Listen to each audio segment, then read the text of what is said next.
mar no está lejos. Tomando la altura suficiente, desde aquí se divisa la costa próxima de Foz, sus arenas y sus olas. Esto es Galicia, al norte de Lugo. Y estoy justo donde Galicia es atlántica de tierra adentro, donde el mar y el bosque casi se funden, donde hay huertas y arboledas, y caballos silvestres y domésticos de labor, y bosques de pinos, castaños, eucaliptos, abedules. Caseríos minúsculos y pequeñas aldeas salpican el paisaje botánico. Así, todo se presta a una visión edénica de las cosas, que es la que yo tengo al afrontar un corto viaje a la muy noble y señora ciudad episcopal de Mondoñedo, en la comarca de las Mariñas.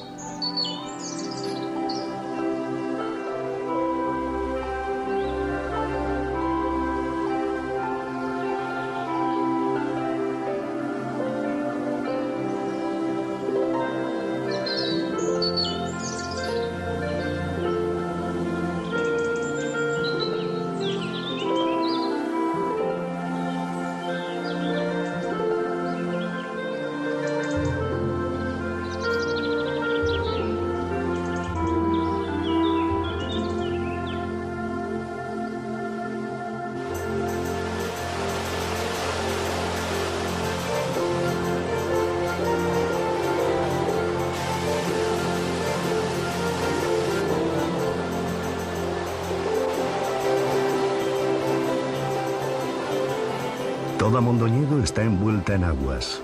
Arroyos, ríos, regatos, manantiales, cascadas. Aprovechando alguno de ellos, se han organizado zonas recreativas. Pero a lo que voy, esta combinación de agua y bosque viene a propiciar una tendencia a lo fabuloso, a lo mágico, a un mundo de hadas y magos. Ah, y me olvidaba de las cuevas. Las múltiples cuevas que horadan el subsuelo.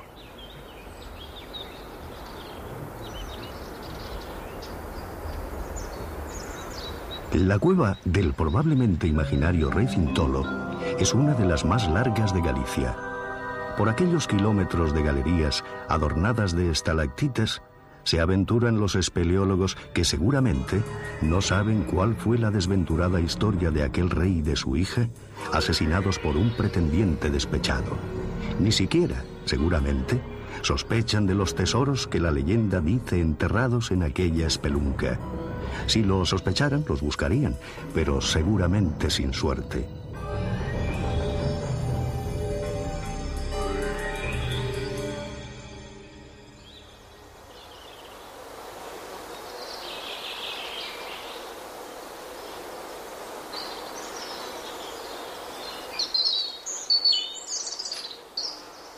Y entre medias de todas estas fabulaciones está Mondoñedo, que es una hermosa ciudad colocada sobre cuevas y entre aguas, bosques y huertos, y que tiene obispo desde hace como 1000 años, y fantasías desde hace más.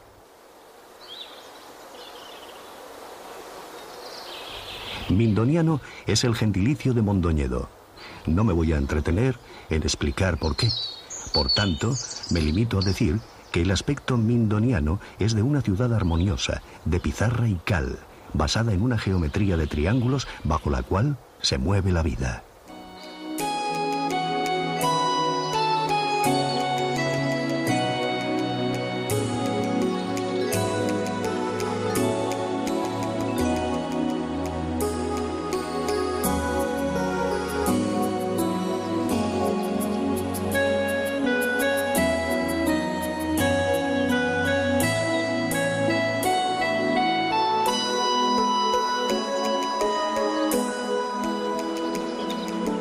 En el centro de todo ese pizarral de tejados está la solemne catedral, presidiendo la Plaza Mayor, o sea, presidiendo absolutamente todo.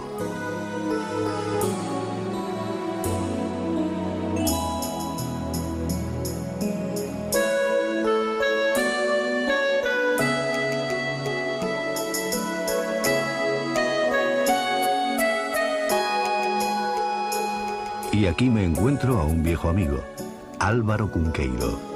Álvaro está en bronce, sin aquellas sus gafas de gruesos cristales, pero mirando fijamente para el lugar donde nació, donde tanto fabuló y escribió, y donde está ya para los restos. Álvaro es, para mi gusto, uno de los grandes imaginativos de este siglo.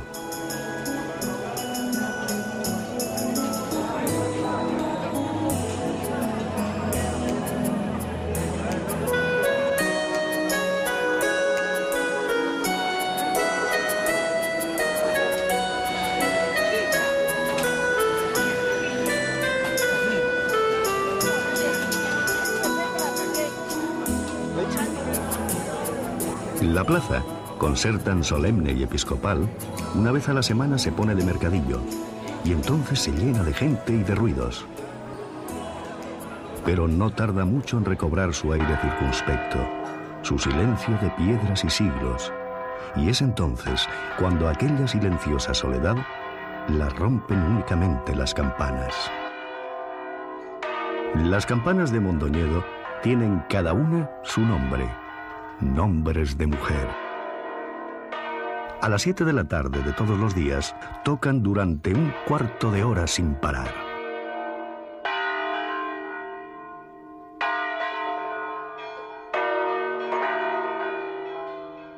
Esta sede episcopal ya milenaria tiene un aplomo catedralicio muy serio, a pesar de que su volumen no puede equipararse al de otras competidoras. Yo lo que veo es que sobre sus cimientos románicos se ha ido superponiendo tanta reforma que al final no se sabe muy bien qué estilo la define. Por mi cuenta, la veo más barroca que gótica y que románica, aun teniendo de todo un poco, con sus torres, sus balaustradas, su gran rosetón de filigrana, sus columnillas esquineras, sus pináculos de bolas y su San Rosendo en lo alto, rematando en una imagen ingenua toda aquella arquitectura. San Rosendo fue uno de los obispos, el más santo, a lo que parece, de esta antiquísima diócesis. También lo fue San Gonzalo, el que hundió toda una flota vikinga, dice la leyenda, a base de rezar avemarías.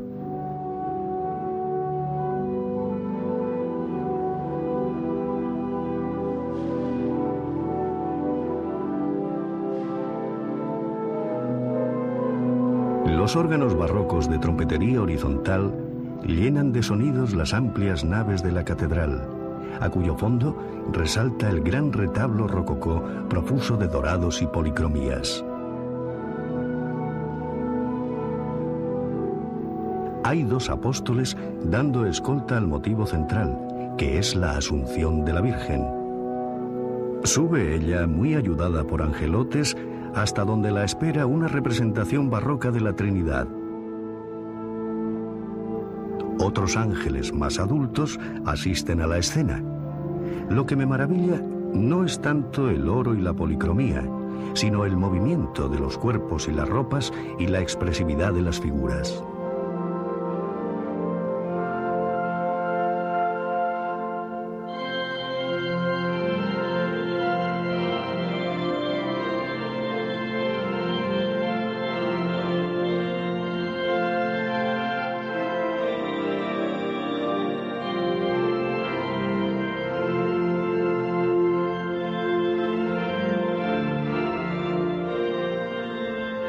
Una serie de pinturas, restos de la decoración más antigua de la catedral, pueden aún contemplarse.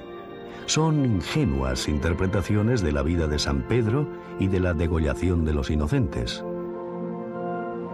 Cunqueiro, por contradecir, decía que no, que era una batalla entre cristianos y normandos con el obispo Gonzalo de protagonista.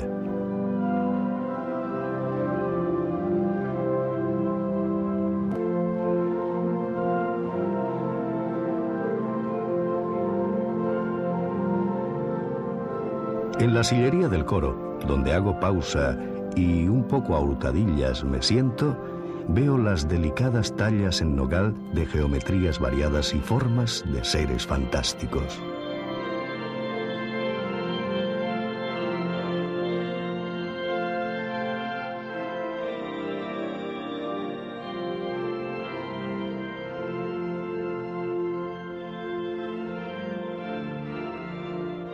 La catedral tiene un museo en el que se guardan tesoros, de algunos de los cuales he hecho relación. Hay mucha preciosa imaginería del siglo XII en adelante, vírgenes románicas y góticas, vitrales de vivos colores, santos y santas a discreción.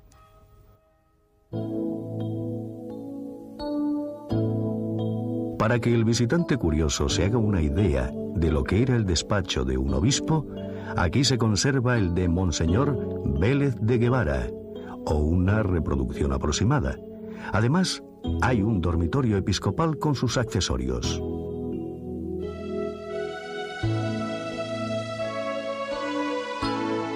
Y también se conserva una colección de sandalias, zapatillas o borceguíes usadas por los obispos mindonienses. Un par perteneció a Monseñor Payo de Cebeira. Era dorado y repujado en cuero, y se lo ponía el prelado hace casi 1000 años. Prodigios de bordado en las casullas, filigranas de orfebrería, piedras preciosas. El patrimonio episcopal ya apenas se exhibe. Se guarda en vitrinas y ahora uno puede verlo detenidamente y de cerca. María Magdalena, también de cerca. Este es un retablito encantador de hacia el siglo XV, donde está la santa pecadora reclinada y con un libro, La expresión soñadora. ¿Qué habría leído? Otras muchas figuras, obras de artesanos que se fabricaron para sencillas devociones populares, conviven en este su retiro museístico con otras piezas más delicadas y señoritingas, como una divina pastora de factura inglesa. Hasta los restos de unas maderas vikingas, que debieron ser ídolos a bordo de los barcos piratas, se pueden ver aquí en curiosa convivencia con la iconografía cristiana.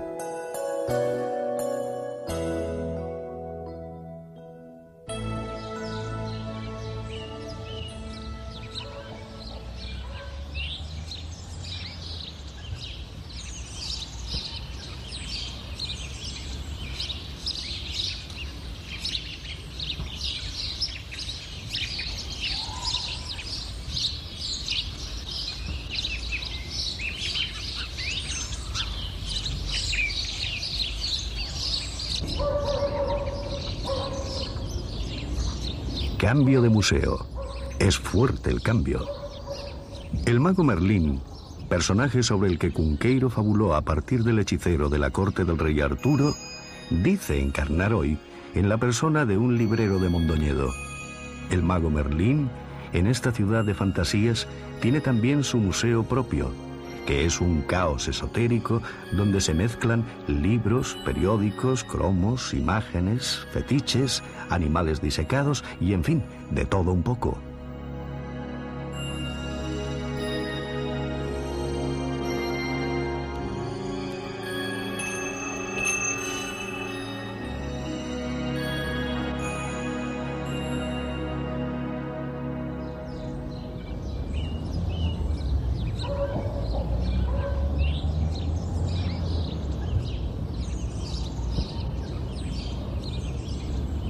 Otro personaje mindoniense fue el rey de las tartas. Su descendencia sigue la tradición de un postre barroco, según Cunqueiro, y medieval según las apariencias, que este rey confitero preparaba con mucha propiedad y colorido. La tarta de Mondoñedo, y doy fe, tiene su fama muy bien ganada.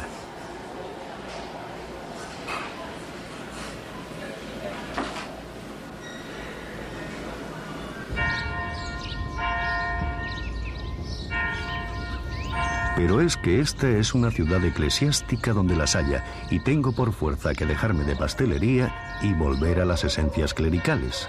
Empiezo por el palacio episcopal, adornado de opulentos escudos.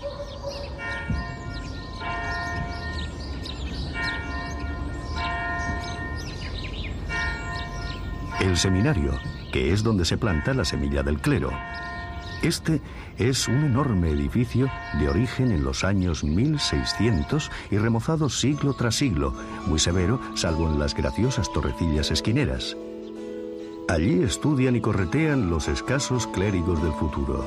¿Quién sabe si algún obispo?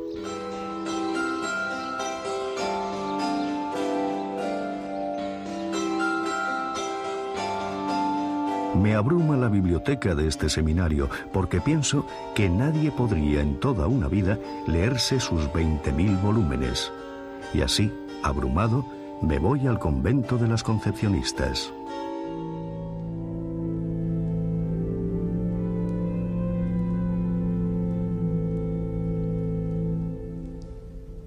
En el convento de la Concepción, desde 1716, las monjas bordan maravillas y cantan sus liturgias tras las celosías frente al reluciente retablo.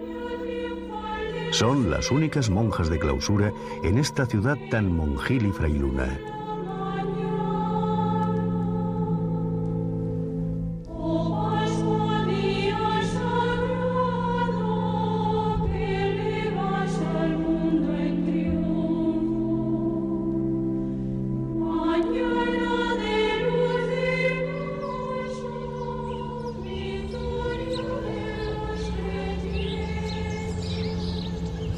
Luego me voy, así, saltando de convento en convento, al que llaman aquí Hospicos, que en realidad es el de San Martiño de Vila Laurente. Aquí, viniendo de los vivos cantos de las Concepcionistas, se me cae el alma a los pies. Hospicos es una triste ruina entre zarzales que aún levanta como puede su torre y su portada, y en cuyo interior se adivina a duras penas un buen pasar añejo y despedido.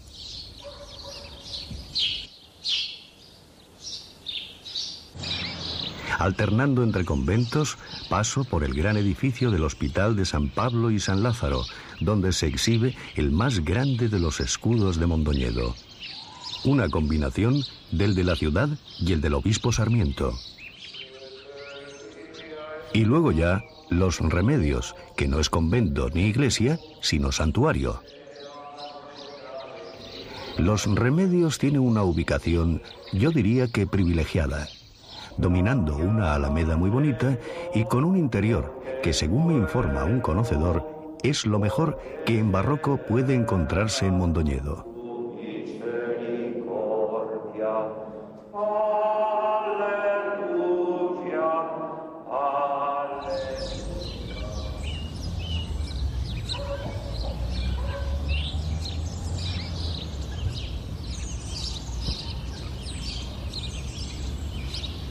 En la Alameda me encuentro un kiosco de la música y también al famoso obispo Sarmiento en efigie, como antes a Cunqueiro, ilustres difuntos de Mondoñedo.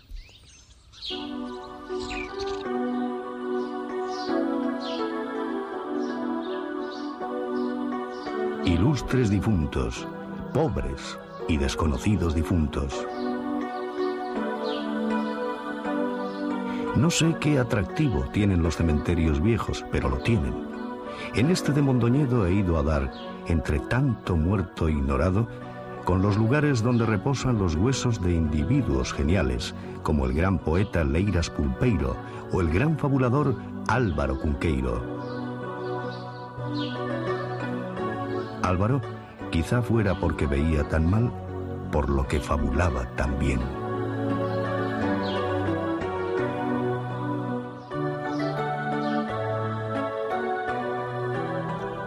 Pero ya me dejo de lo religioso y lo funeral y me voy un poco a la vida civil, que todo hay que decirlo, giró durante siglos en la órbita del poder clerical. Pazos, casas y casonas, muchos de ellos blasonados, se reparten por el callejero de Mondoñedo como solares que fueron de las familias pudientes, emparentadas o relacionadas de algún modo con el solio. El Pazo de Luaces y el de Santo Tomé pasaron por avatares distintos. Este último terminó en cuartel.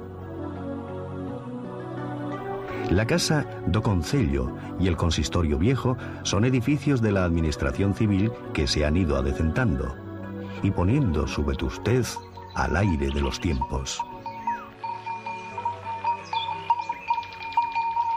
El Pazo de San Isidro, en cambio, va a la ruina física si nadie lo remedia.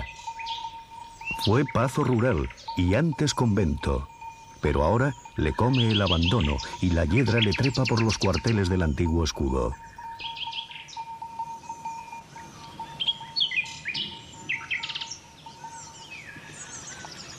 Y ahora voy a la Mondoñedo civil, que no es la de los pazos y los escudos.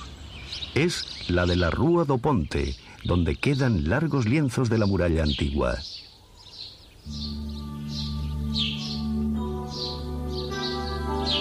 Las estrechas y empinadas calles de la que fue judería, justo detrás de la Fuente Vieja.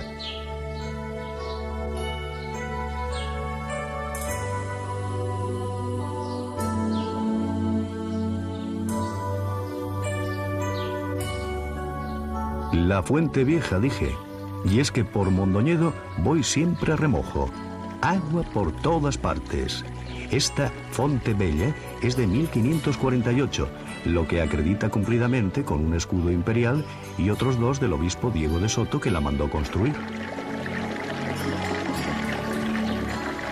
Otra fuente se llama do Couto y otra más dos Pelamios, que emana al pie de una airosa casa de balconada.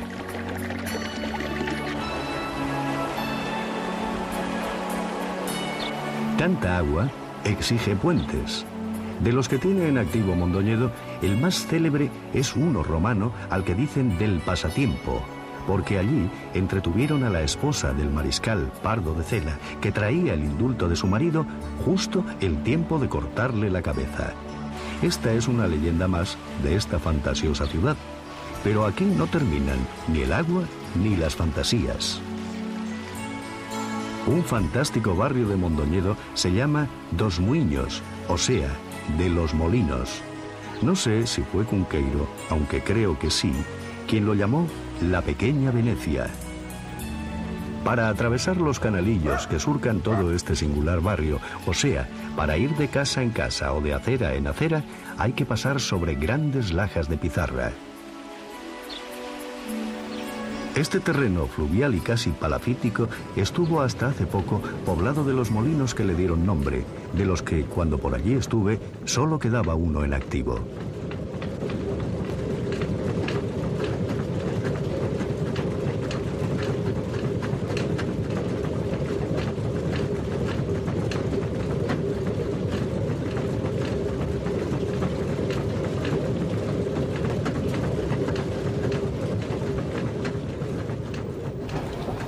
Otros viejos oficios que perviven. Uno de ellos, el de la alfarería, artesanía quizá residual, pero viva y activa, en la que esta ciudad tuvo mucho renombre y aún lo mantiene.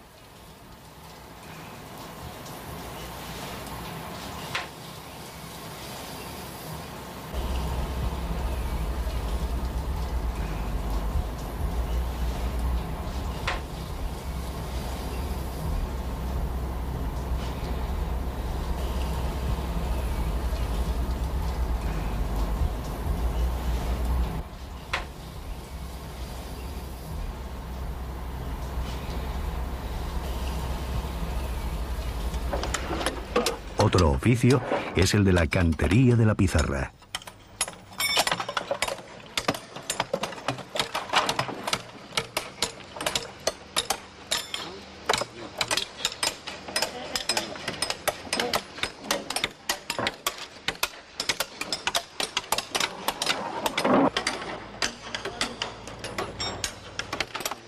Este es el material que cubre los tejados y pavimenta suelos en esta zona.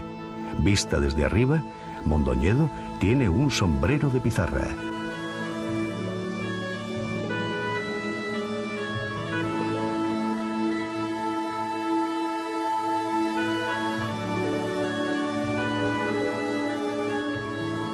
Mi querido amigo Cunqueiro, ya para siempre observador inmóvil de las cosas de su ciudad, escuchador permanente de campanas y de ecos festivos, como los que sacuden a Mondoñedo por las grandes ferias de San Lucas, con su aire remotamente medieval y su ganado doméstico y montaraz.